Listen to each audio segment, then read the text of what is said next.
Well, hello, everybody, and welcome to the Digital to Dice podcast. I am Dave.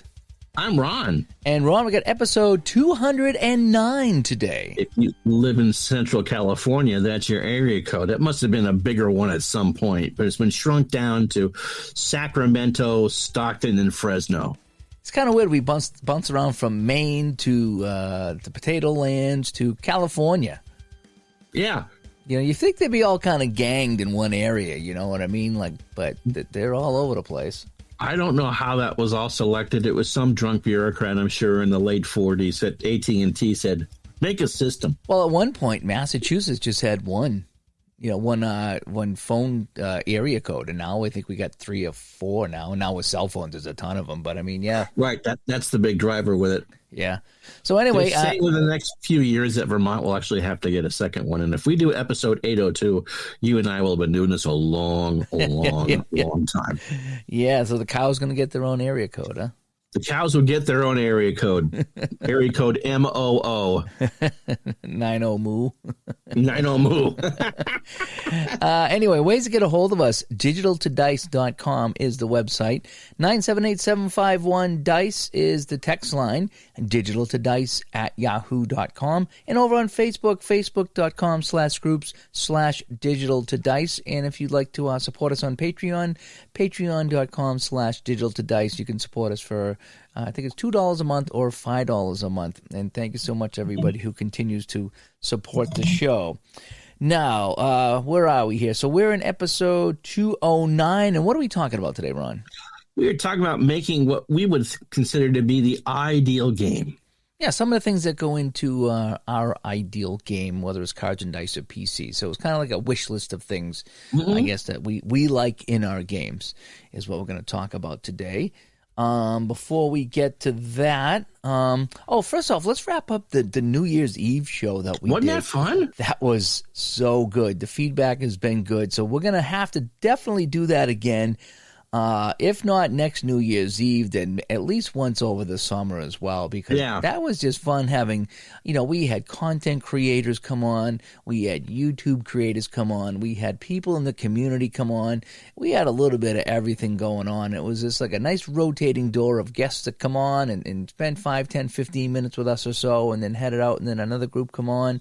And it was like a receiving line at a wedding. It kind of was, and we got to talk to a lot of people. We did. Yeah. And we got to meet a lot of people as well. It just was a fun time, and it's something we need to do again because it just went over so well. In fact, I got some emails from some people that said that they weren't around, but they definitely would have come on if they were around. So it's something. New Year's Eve is tough for people, but yeah. I was surprised at how many people we had on and how smooth it went. So if you were part of that, we had a great time. The video's up on my YouTube channel, and it's just a fun time that we had chatting with people on New Year's Eve. So thanks to everybody that participated in one way or another for that. Let me see. What else are we here? I'm kind of lost. I went over the contact information. We're talking about our games. Oh, we need to get into what we're playing, right? Yes.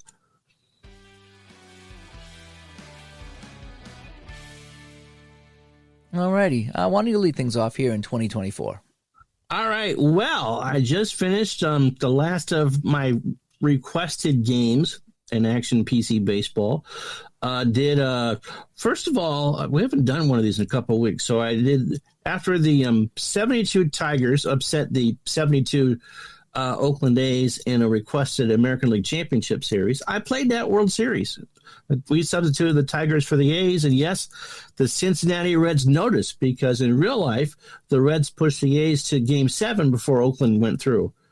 Well, the big red machine never assembled itself, and the Tigers swept, which was a big surprise. And Al Kaline was the MVP of that series. I was pretty happy, and so was the person who asked for it. And so before I get into my 1988 replay, which starts Monday, and I'm promoting the wrong game, it'll be Detroit and Boston for the first stream next Monday. Jack Morris and Roger Clemens. Be there or be square. I did, D. Scott Howard asked for the 3-game playoff between the Dodgers and the Giants from 1962. Little Bob Seger action there, looking for some night moves. And I just had the Dodgers mere moments ago walk it off on a 2-out pinch hit single from Lee Walls.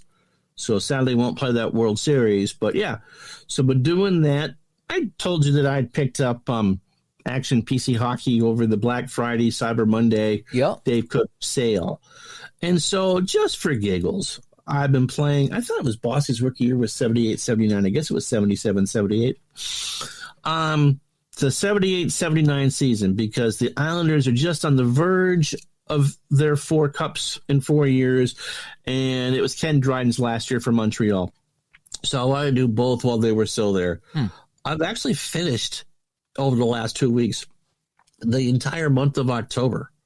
I've played 18 games in about 3 weeks. Oh, wow. Yeah. So pretty hot and heavy.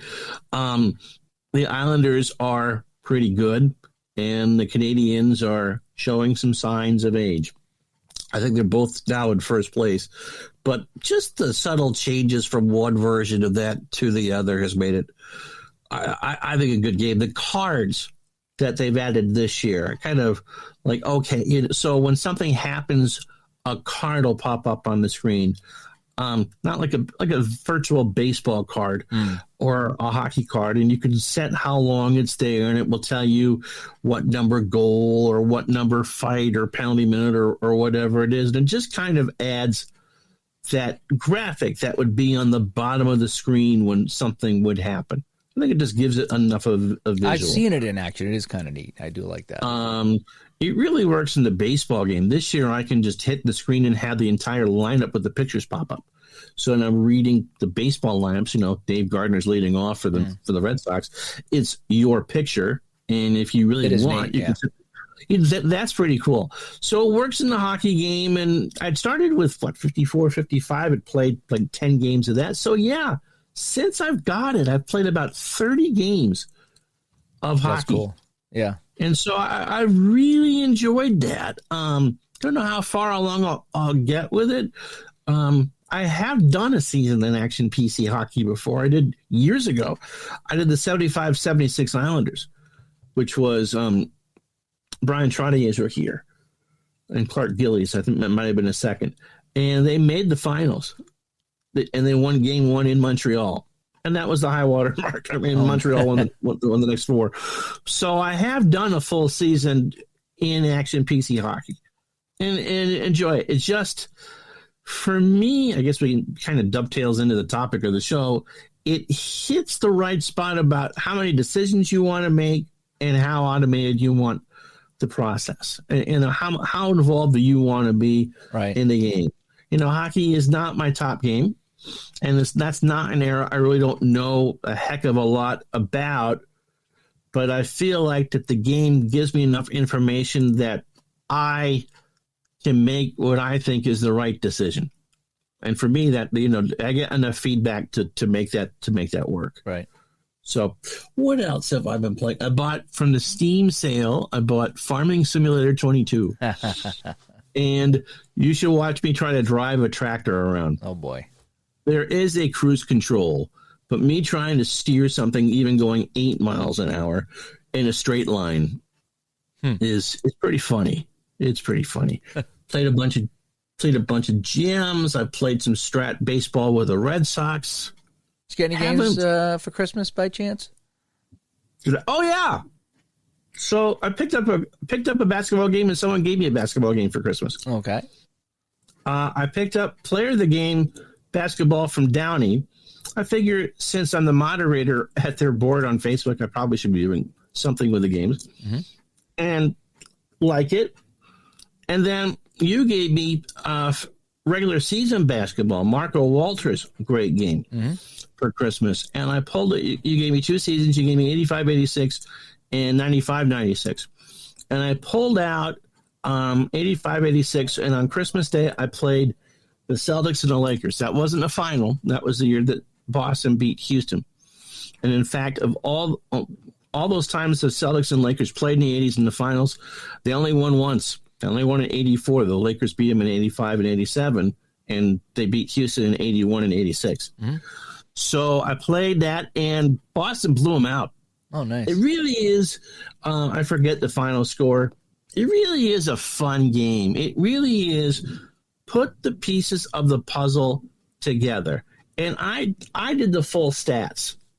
So it took me a long time to play. So you can just roll for the scores, or you can go line by line and add the stats. So, and I'm not just talking about who scored and what, but what they shot from the field and how many rebounds people got in a certain segment. And so it really does give you the feel of watching a game on television. In fact, I would say it's such a good concept. He needs more seasons. That if APA was to create a game, because it's all based on 2D6, the 66, that would be how I think APA would do a basketball game. Yeah, no, I think, yes, I played some baseball. I played some basketball. I've played a whole bunch of hockey. Again, I haven't played any football. I haven't watched any either. So yeah, that's pretty much what I've been playing. Let me see. What have I been doing? I just ripped through the Geddy Lee autobiography book. I got it for Christmas, and I was talking about it on YouTube, and someone said, if you get the audio version of that, it's him reading it. And that made all the difference in the world. Yeah. So I followed along in the book while he read it. Okay, is kind of how that worked. And then there were times that I when I went out for a walk with the dog, or if I was at the rink, I'd pop in my headphones and I would listen to the audiobook. So I got through it all. It was long. It was a big book. 17 hours and 36 minutes. It was a long book there to listen to and read. And but boy, I tell you, I mean, as someone who grew up listening to Rush in the late 70s, early 80s, they were a huge influential band for me during my formative years.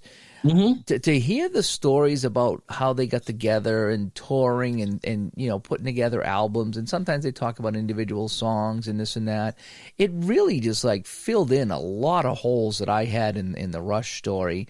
And if you weren't laughing, you were crying, because it was just such a happy book, and then such a nostalgic book, and then there were so many sad moments as well.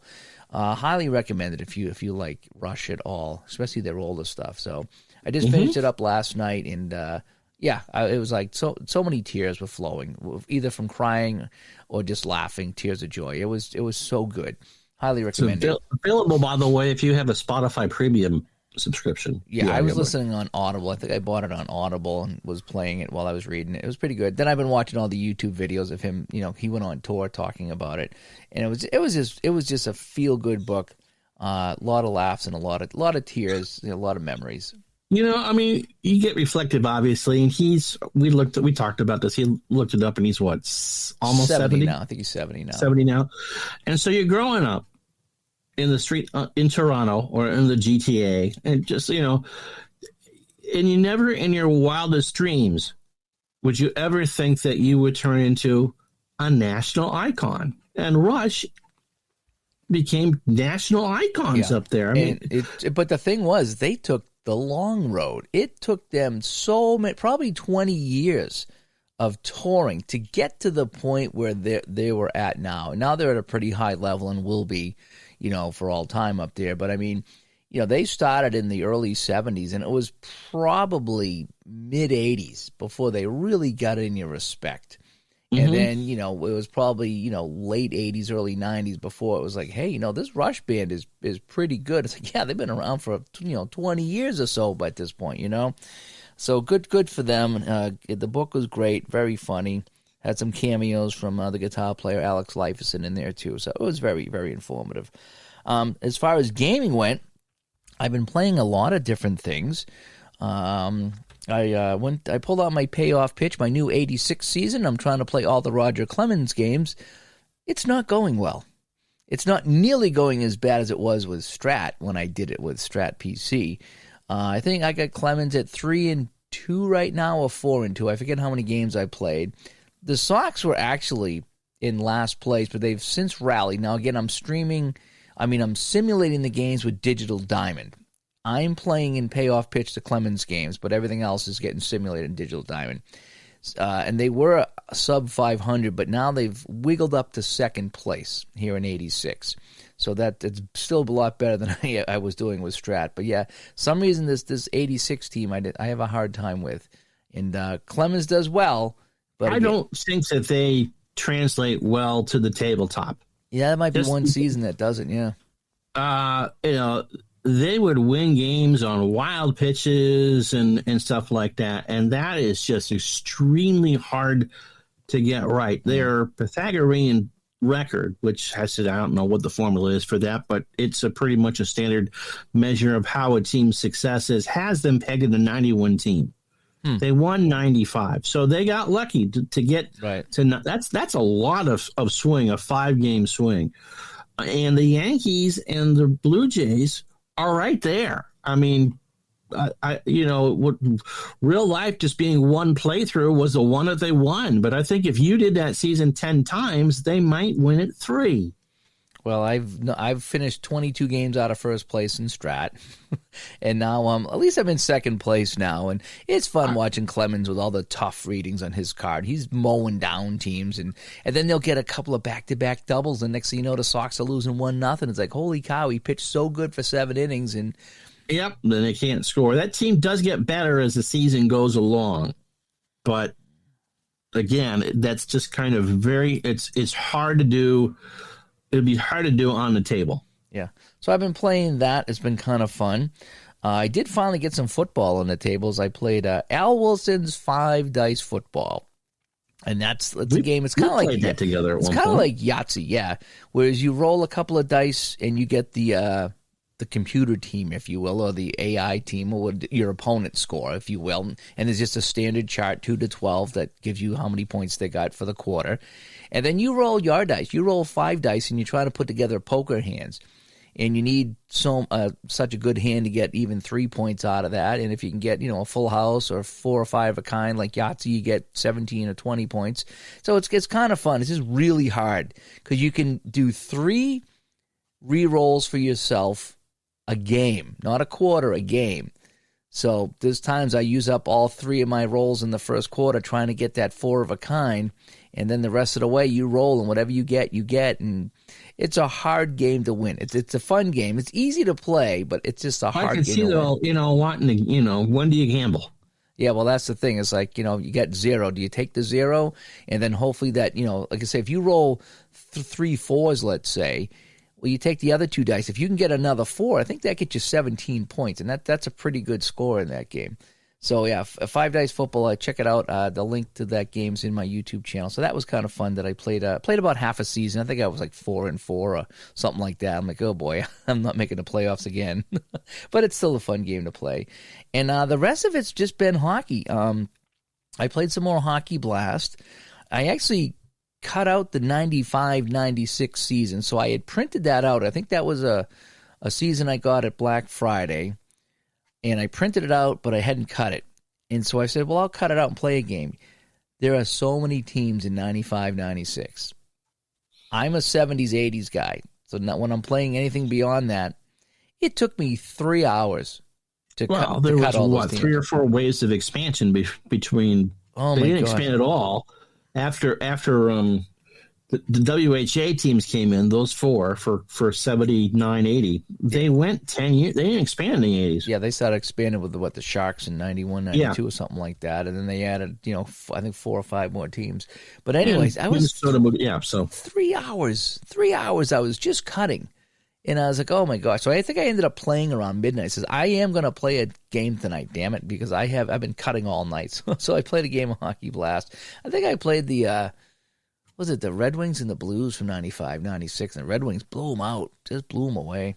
And then I think I played Vancouver and the Devils, and the Devils blew out Vancouver, which is, the Devils and the Canucks never make my tabletop for some reason, but they made the tabletop that day. I pulled out Appa Hockey.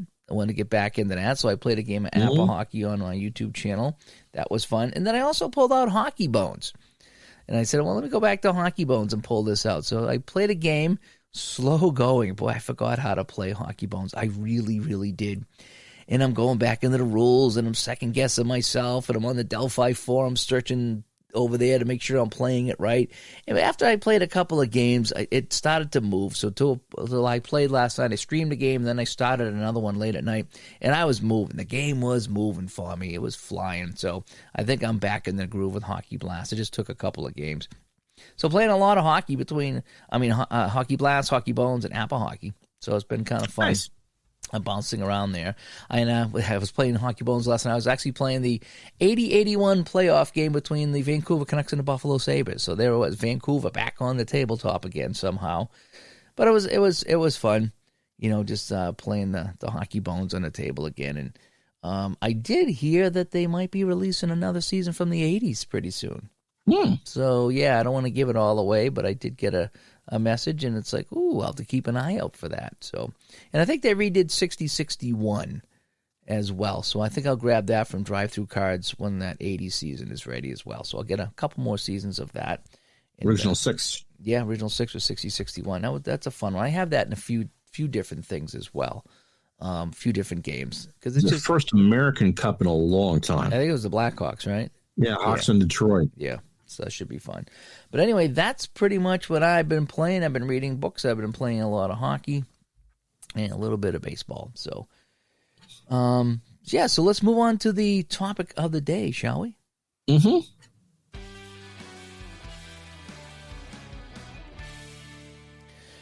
All righty. So we were talking, this goes back way before Christmas, I think. Right. And we were talking about, what would be a good topic for a game? And we said, well, if we were to design our ideal game, what were some of the things in this game that we would either A, like to see, or B, have to have? Again, we're not going to design our perfect game today, but we're going to throw some things that we really, really like to see in games that make it fun and easy for us. I guess I'll start here to kind of kick things off. My thing is that... and probably this is more for tabletop than it is for PC, but it could go for both, but mostly tabletop is I need to have good, clear directions. Okay? With examples of gameplay.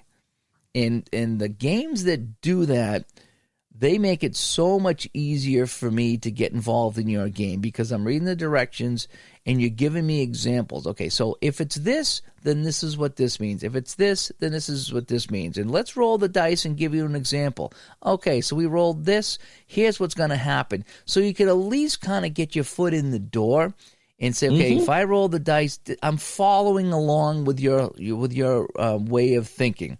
So I like to have the directions to be nice and clear. It's spelled out. I want to know what dice I'm looking at. Am I going to re-roll? Am I going to not re-roll?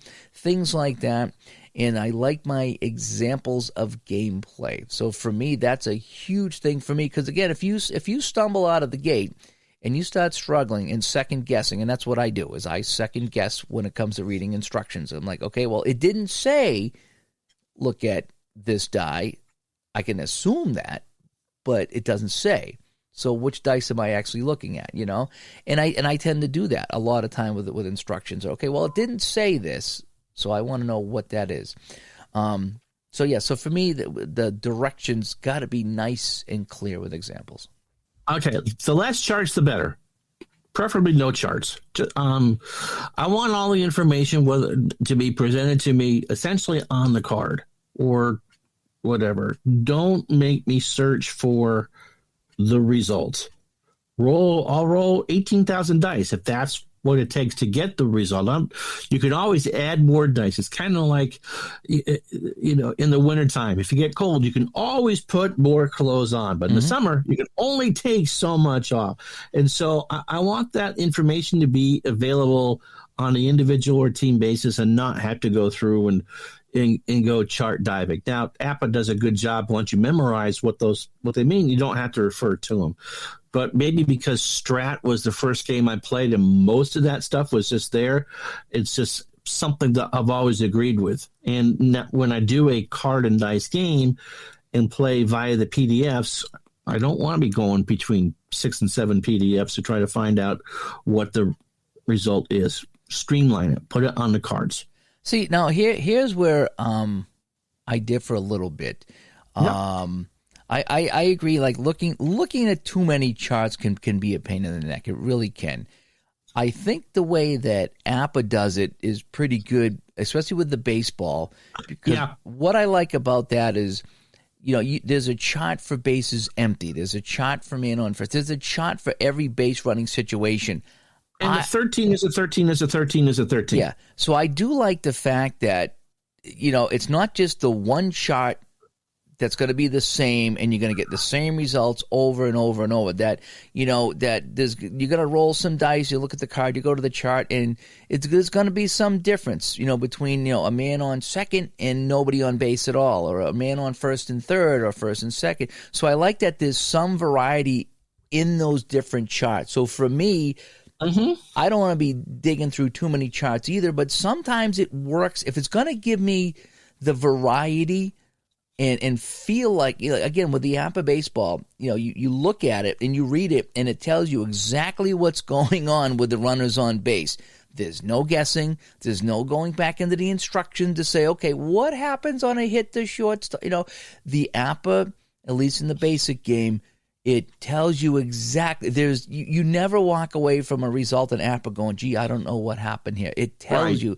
And I particularly like this. So if it comes down to essentially you play it enough, you memorize it anyway. Yeah. And so the result pretty much for that is right on the card. Yeah. You know what it is. So I guess my thing is I would rather have charts if it's going to explain everything to a T rather than have to dive into the rule book to see what happens on a ground ball to short with second and third. The APA book tells you. The other books, you either have to memorize it or go back into the instructions, which basically is like going to a chart at that point there. Right. I do agree. I like to have a lot of things on the cards. I think the more on the cards is better because it speeds the game up, especially with baseball. But I'm okay with charts if it's done right. I will say that, if it's done right. Hybrid games. My ideal game would be able to be played cards and dice and on the computer as a card and dice port.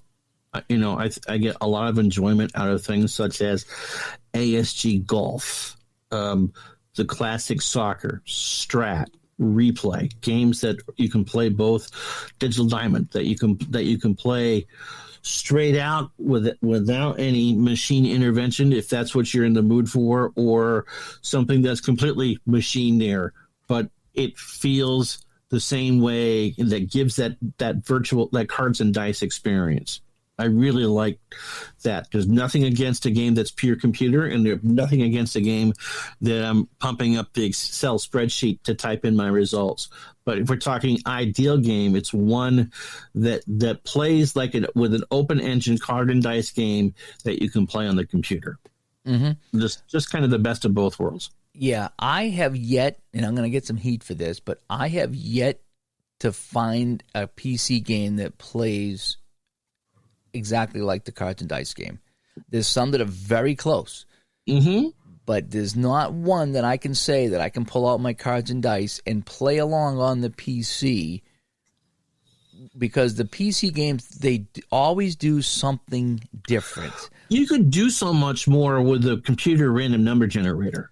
But it's just like, no matter what game I play, though, I can never play it 100% on my cards and then translate that to the computer. The computer always does, we're going to roll for this error behind the scene, or we're going to roll for this player over here. So you don't get to play the full cards and dice on the computer. I have yet to find that. Some are very close. Strat. Nope. Super advanced. Nope. Yes, you can. No, I've played the Strat, and when it comes to errors, it does the automatic roll. Nope. It does. I'm telling you, I've played it. I've looked into it. It does an automatic roll on errors. $10. Oh my gosh. I'll look at it again, but I'm pretty sure when I played it's super advanced. It does. Well, that's what I usually play. No, you play advanced. No, when I played the Spiders, I was playing super. Yeah, you can set everything up to manually roll. You have to shut off the ball, wild pitch, and pass ball roll, which I've done. But you can set up that fielding chart to be manually entered. And you roll the 20, and then you roll the 3d6 again. And so that's all manual entry. Okay, so maybe if I uncheck some of those things that you said. Right. But when I play, because I try to follow along, And I was like, okay, I'd encourage you to play the advance, and the advanced field. And to be fair, and you're right, the advanced fielding chart does not pop up playing Stratomatic baseball on the computer. The super advanced does, but not the advanced. You're absolutely right when it comes to the advanced. I know I would look at the X chart and it's like, oh boy, it already figured it out for me. And it's like I'm trying to follow along, but if the computer already does the work for you, you can do it in the super advanced. So there's got to be something then I didn't check or mischeck. But I remember when I play the Strat and I look at it, it's like, well, no, when it comes to this, I'll never figure this out. But you got to play super advanced to do it, I think. And again, we'll find out. Someone listening here will find out and say that if you could do everything that way. But generally, you're right that there is something that can go behind the scenes. There's one little thing that just kind of, it's like you can't roll the die in Strat hockey or Strat basketball. You accept the results. It feels like a card and dice game, but you're right. There is something missing about. This is what I rolled. And this is, again, it rolls the dice for you in those games. It's realistic. It has a good flow or whatever.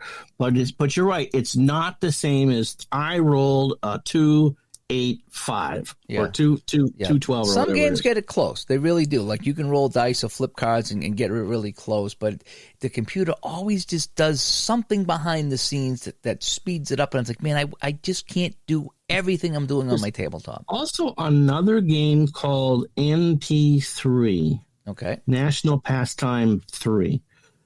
Which is set up for, it will roll the dice for you and do the board reading for you. You can't enter anything, but you're the one that moves it along. It's an APA clone, so you only get the errors on the dice roll of a 53 anyway.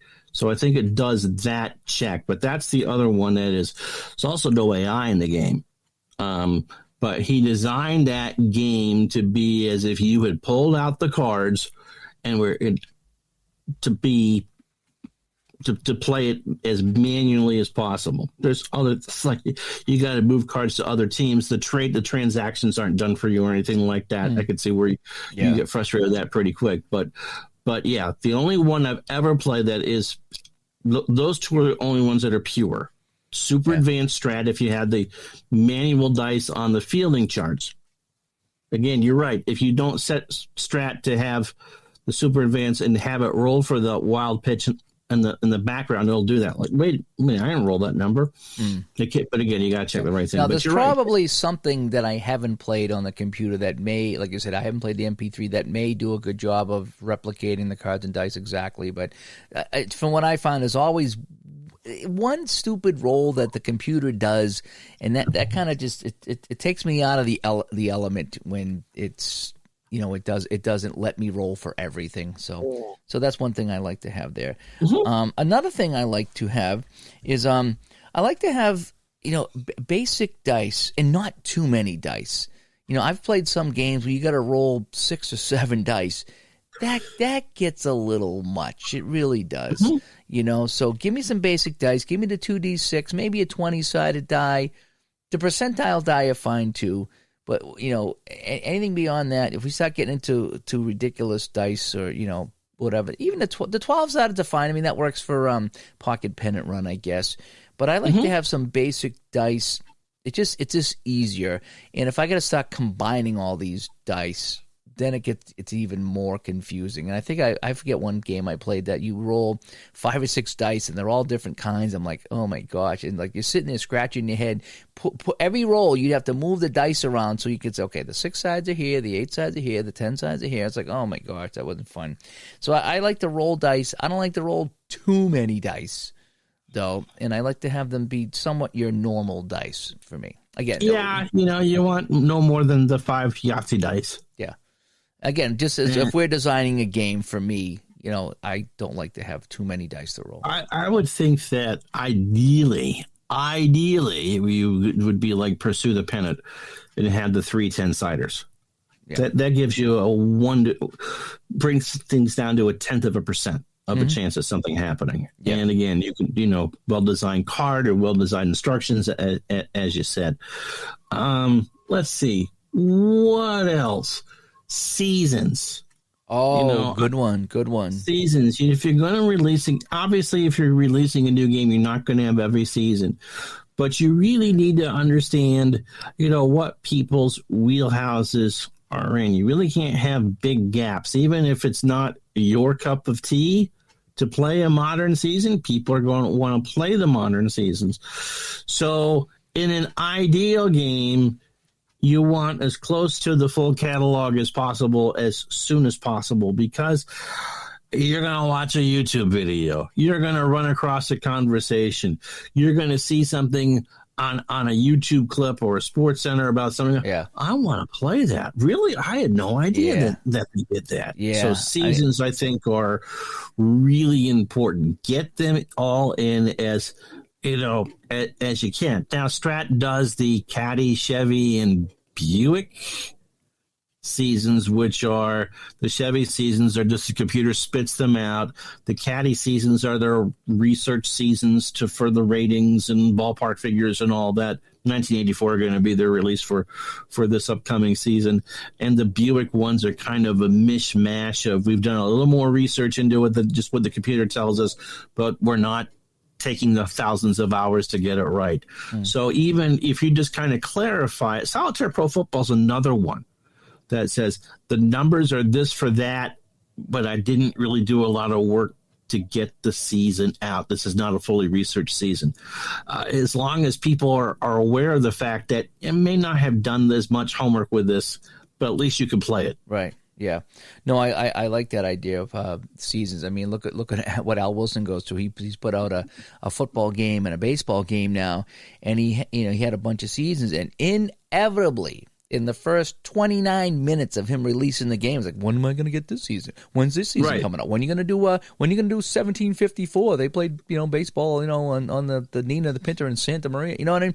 So it just no matter what he did for seasons, it was never good enough. Someone's always asking for something else. So you're exactly right. So seasons are the big thing. And if you're releasing a game, don't just release it with a couple of seasons. You got to have at least, one in each decade. To satisfy. Or even if it's just the last 5 seasons with the promise that you're going to get back, if you do them in 5 season segments. Yeah. No, seasons, that's a good one. I didn't even think of that. Yes, you got to have good season. And just kind of piggybacking on that, if you're going to do a game, you can't abandon it. You got to stick. Stick with it. I mean, how many times you go on to Steam and you read these reviews and it's like, developer abandoned the game. It's not a bad game, but if you have any issues, good luck with it, because they're not doing anything with it. So it's the same with any other game. If you're going to make a game or whatever it is, you got to stick with it, and you do have to create some seasons for it. And if you're not going to stick with the game and go off and do something else, I mean, if you retire, that's one thing. I know we've had some people, content creators, game creators in our community that have announced that I'm done. Mm-hmm. And that's the way to do it. So don't expect any more. Or they pass away. Because they pass away, or they just say, "Look, I'm going to go do some other things. So if you have this game, great, but I'm not going to support it anymore, and I'm not going to make seasons for it, and because I'm done." And at least they're honest about it. You know what I mean?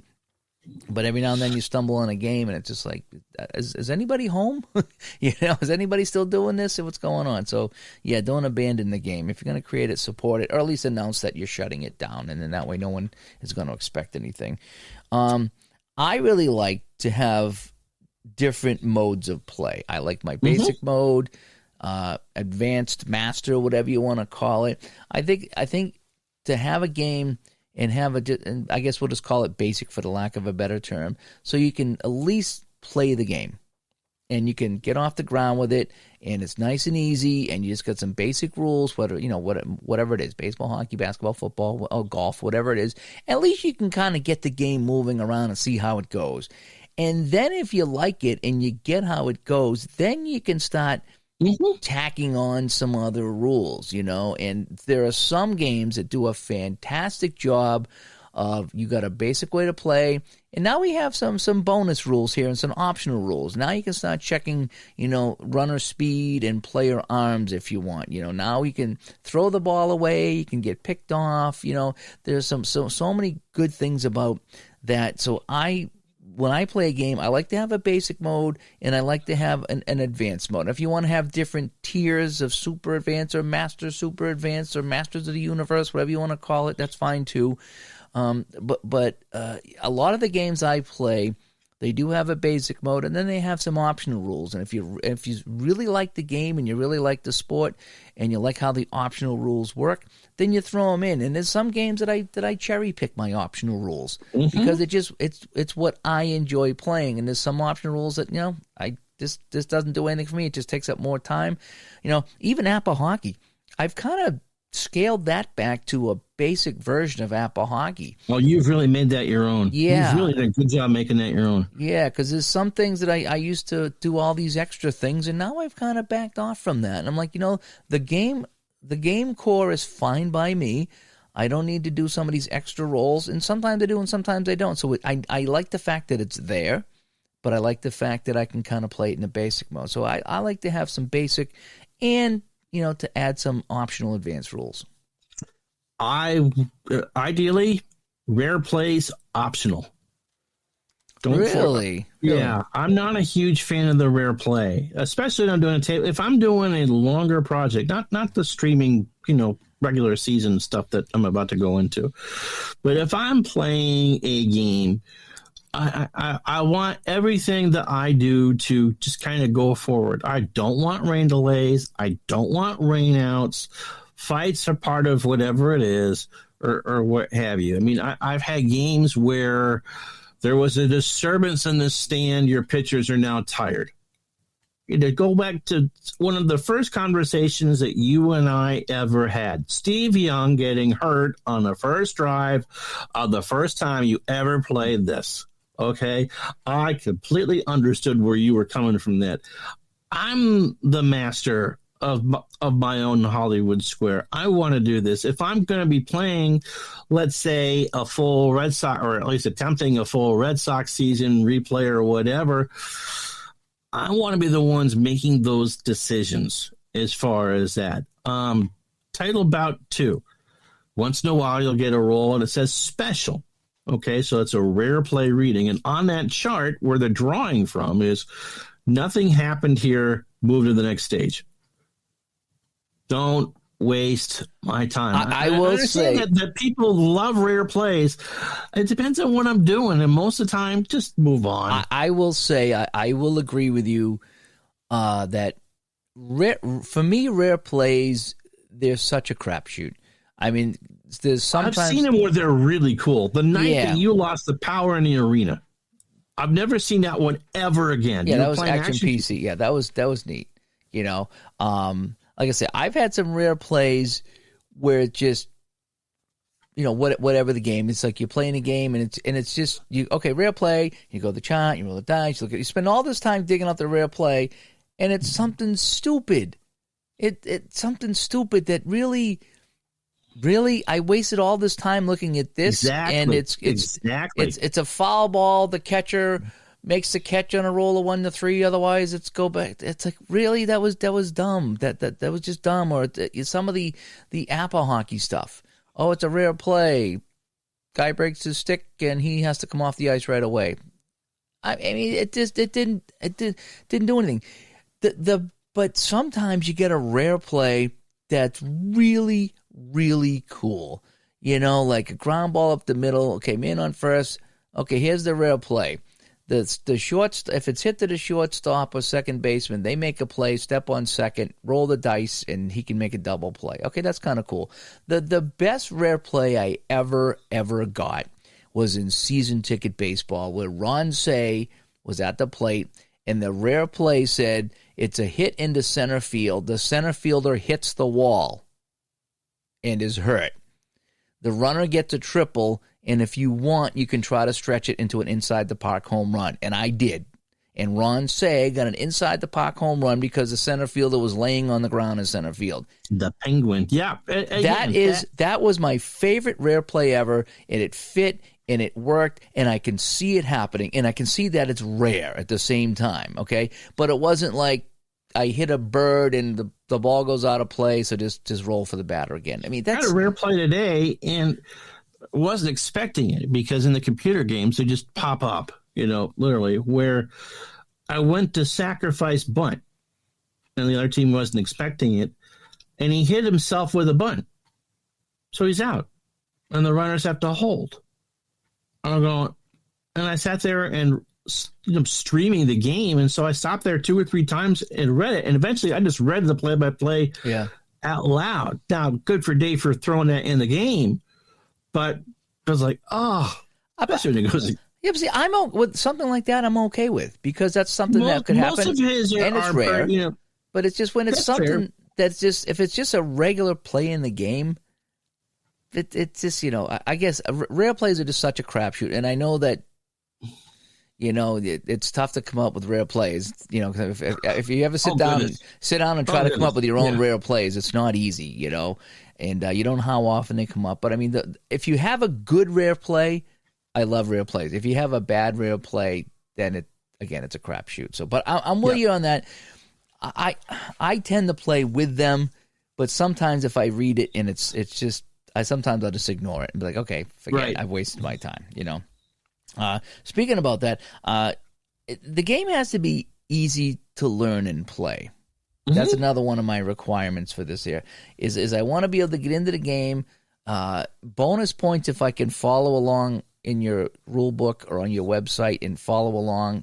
That there's been so many games. Season ticket comes to mind. Regular season basketball, Marco's game comes to mind.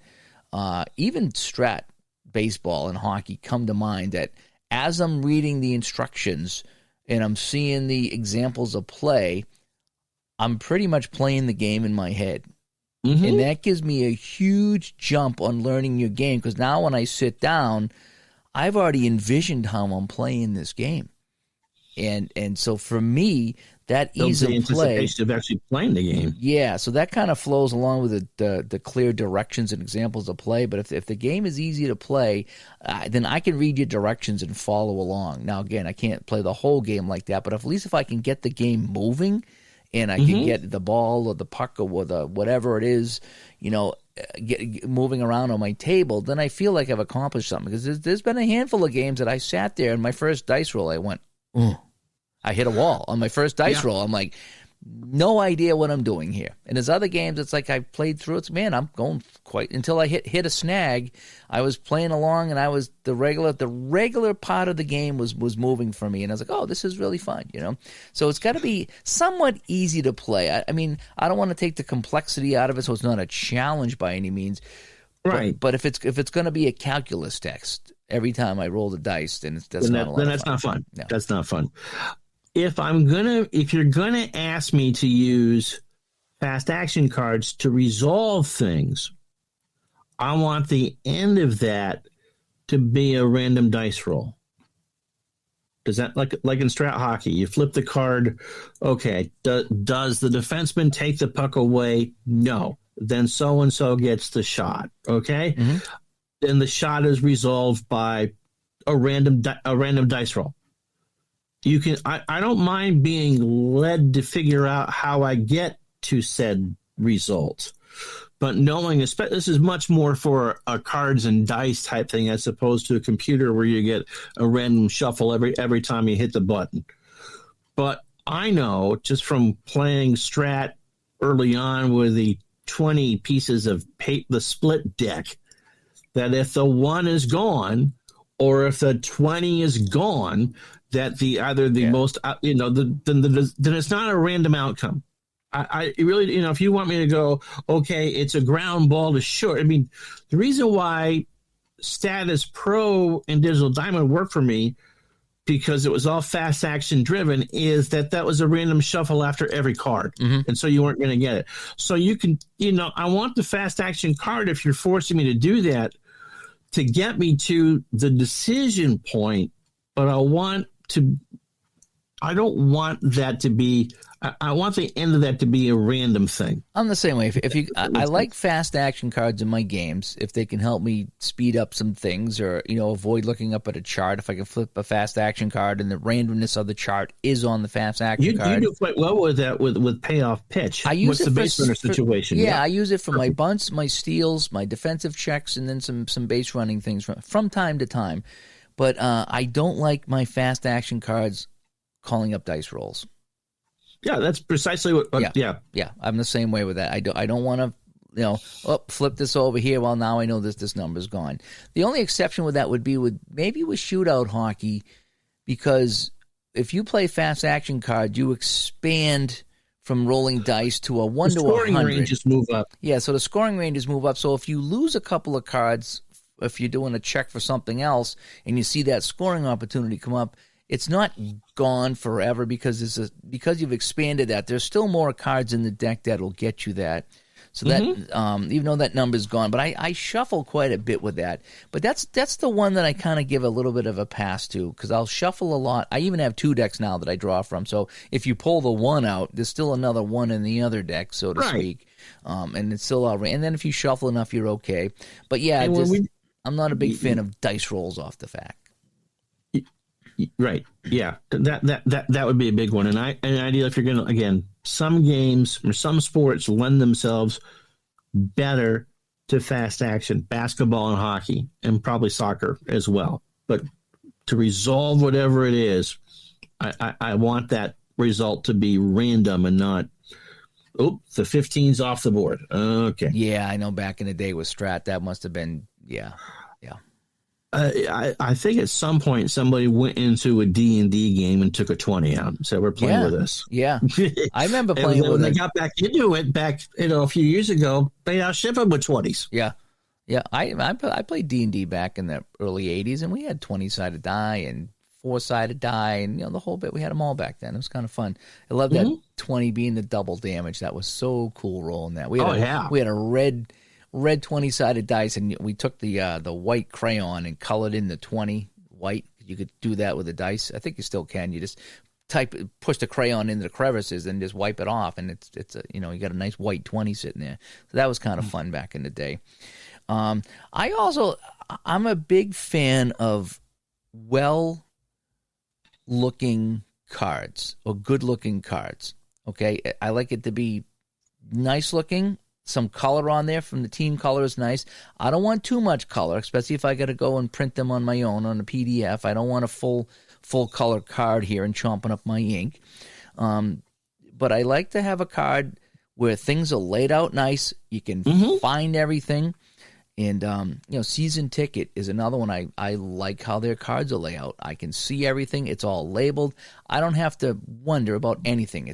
Everything is labeled with a title, I should say. You never look at that and say, what is this 3?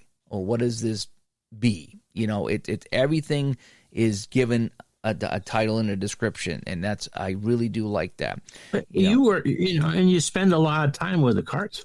I mean, it's something, if it's a game that you like, you spend a lot of time with it, and that makes a difference. If it's hard to read or smudges or the paper's too thin, we've all spilled drinks on the cards. It's unavoidable. Yes, I mean, one of the things that we've talked about is just how good the payoff pitch cards are printed. I mean, best card stock in the business. I think one of the reasons why APA has been so successful over the years is the rounded corners. No, because it's a playing card size card. Yes. Absolutely. How you print it makes a difference. Now the APA cards are fine. Because you're used to that and you know what you're getting into, and you can read the numbers nice and clear usually on those, and you go to the chart. The payoff pitch, there are some, I still get confused because they have the steal and there's a number in a letter, and one of them's the jump and one of them's the steal, and I still get confused at that. And I love the game, but that drives me nuts. And there's still kind of like random numbers on that card that I don't always know what they are. Whereas the season ticket spells out everything on the card. You never wonder what is this 24 over here? You never have to wonder with season ticket. I really do like that. And there's some games that, they have the cards out, even Strat's got a bunch of things, and sometimes, everybody knows what they are now, but sometimes you look at them real quick. If you haven't played Strat in a while, you're like, oh boy, what is this? You know what I mean? So I like to have things really laid out. I like a nice looking card. I like to have it everything in order so I can get at it and not have to hunt for anything and not have to wonder what it is. Again, the more you play, the more you memorize. But for me, if I'm designing a game, I want to have a nice, clear card with everything spelled out on it. I am a huge fan of team sheets. Yes, I do. Depending on the game. Depending on the game, absolutely. But in an ideal game, on a notebook-sized piece of paper, what can you tell me about that? Just because space is an issue, and I think space is an issue for quite a few people. I think the less you gotta move around as far as cards and charts and all that, the more durable the game is going to be if you're playing on the table. And so if I can just look down and do an inning and don't have to switch tabs when I'm doing that to me is ideal.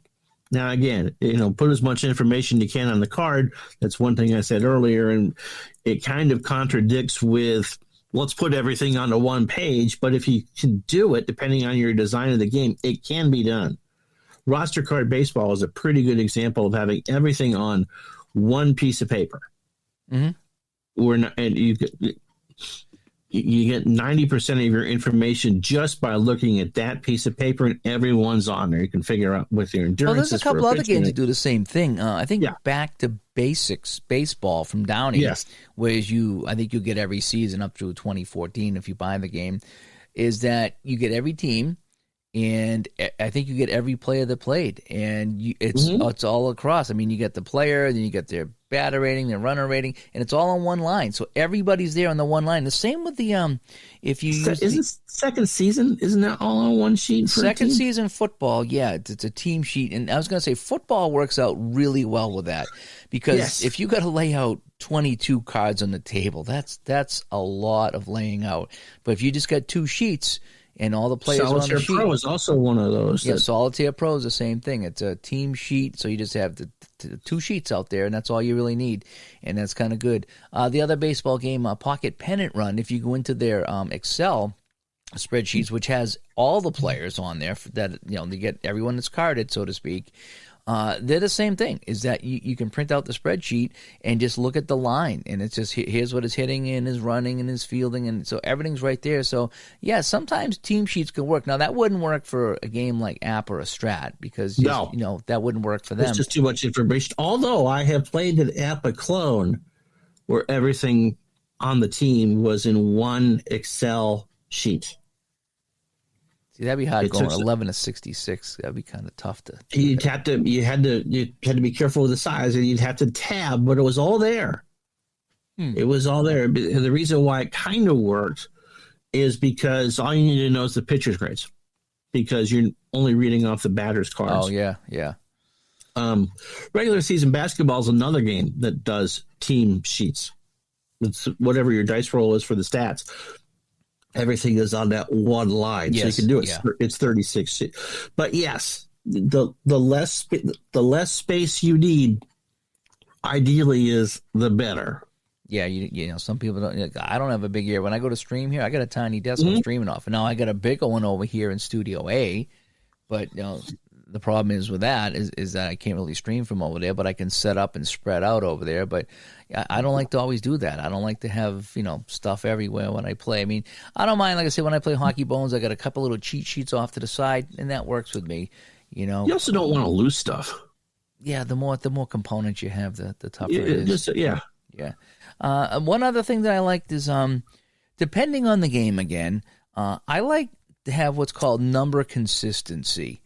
Meaning that when I roll the dice, if I see a low number or I see a high number, I kind of have an idea what's good or bad. Like low is good for the hitter, or low is bad for the hitter, or low is good for the shooter, or low is bad for the shooter.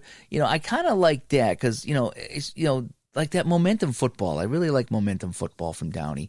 And when I'm rolling 11s and 12s and 13s, those are turnovers. And you're like, oh, that's a bad roll. But if you're getting 64, 65, and 66, you're going to get a touchdown. So it's like, hey, that's a good roll. So I kind of like that. And there's a few games I played where you roll the dice, and no matter what, you got to look at the card or the chart, because a 22 might be good for this guy, but a 22 might be bad for that guy. Yeah, and some games that works for, but strat, I'm fine with it being different. But when you roll the doubles in APA, unless you're playing someone else, that something good's about to happen. Yeah, I like to have a little cheat of what's going to happen on a play. And like I said, the APA doubles are usually pretty good. When you're playing payoff pitch and you get the tough and you see a low percentile dice number, the chances are pretty good it's going to be a strikeout.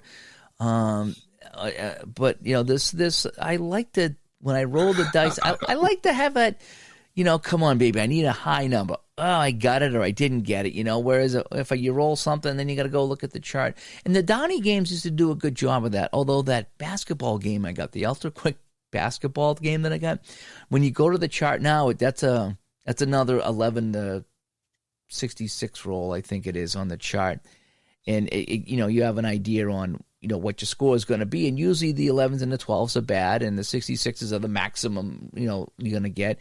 That game, however, it was just kind of like a dot matrix of just scores. I mean, you could roll a 22 and get 8 points, and you could roll a 32 and get 6 points. It didn't increase. Again, I didn't like that because I'm like, I want to roll like when I played my Spiders replay. I knew the Spiders always had to roll in the high 60s to win a game, and when they didn't, you knew it just.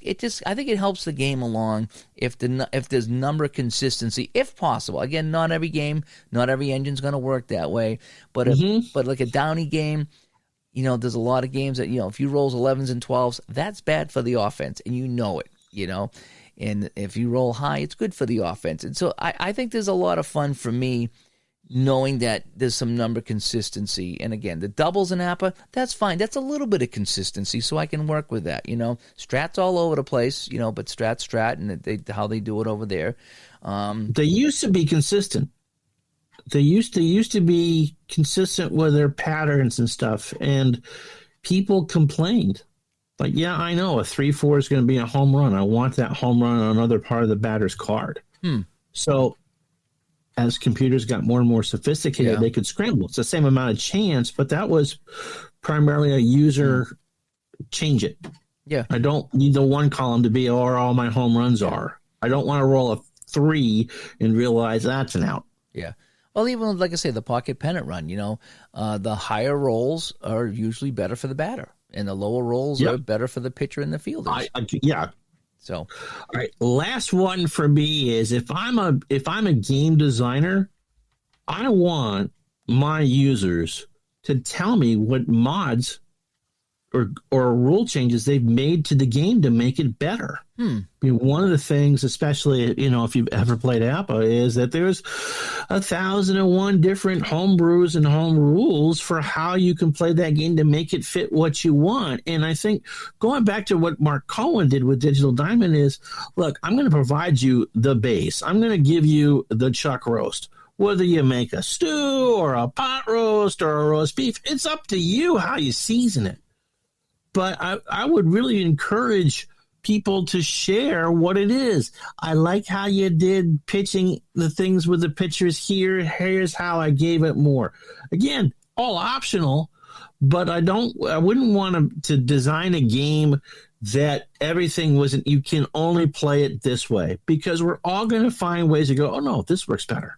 Share it with me, if I'm the designer. Let's make the game better. Yeah, I agree with that. Make the game better, because, you and I will look at one thing, and you'll look at it one way and I look at the other, but we both generally see how we got there. And again, if you're doing a game design, look, I want you to play my game. I want you to play other people's games too. But if you've given me money, tell me how I can make my product better. Yeah. No, I like that. I'm not talking about what the ratings are for the cards. That's what the computer spits out. But if you find, again, you can't think of everything when you design a game. Absolutely not. And if someone says, hey, I'm doing it this way, and you might just say, well, something, I thought about that, but here's why I don't do it that way, then cool. Then, you work it out that way. But sometimes you'll come up with something and it's like, well, that's a pretty good way of doing that, So, I agree. So, anyway, we want to know what you think. If you were designing a game, or what are some things you like to see in games here that maybe we didn't cover. But, there's some things that we enjoy playing. And, again, there's no perfect game. There never will be. But Right. but there's a lot of things that we enjoy in games, and again, not every game can do some of these things, but they're just some of the things that we enjoy that make our games enjoyable. All right, so let's get on to our 3 stars of the week. All righty, in episode 209, our number 3rd star is our friend Marco Scola. Woohoo! Marco was on the show with us on New Year's Eve, so thank you so much, Marco. Our number 2 star, Matthew Benham. Matthew. Thank you. Thank you so much, Matthew. And another person here who was on the show on New Year's Eve, our number 1 star, no particular order here in 209, is Dave Lando. Yay! Dave jumped on to say hi on New Year's Eve, and that was a fun show. And Relatively new member of the community as well. Yeah. It's fun seeing him learn how to play some of the games here and get involved, because it's like he's like the kid in the candy store now. It's like, oh, look at all these games, and that's how I was not that long ago. All right, so let's wrap things up here in 209. So you have been listening to the Digital to Dice podcast. Today we talked about some things we enjoy in games, and if we were making an ideal game, what would we like to put in there? Ways to get a hold of us, digitaltodice.com is the website. That's digitaltodice.com. 978-751-DICE is the text line. digitaltodice@yahoo.com is the email. And over on Facebook, facebook.com/groups/digitaltodice. All righty, Ron, thanks for joining me. As always. And I will talk to you later. Good night, Sacra Tomato. Bye-bye. Sacra Tomato. There was a DJ out in San Francisco, and the AM stations would reach down into Sacramento. It's just not that far. Dr. Don Rose. People are going to know who that is. He was the morning guy at the big top 40 stations out in San Francisco, and he would, it's 68 in Boston, 64 in Billerica, and, it's 57 in Sacramento. Interesting. And that's why you are here.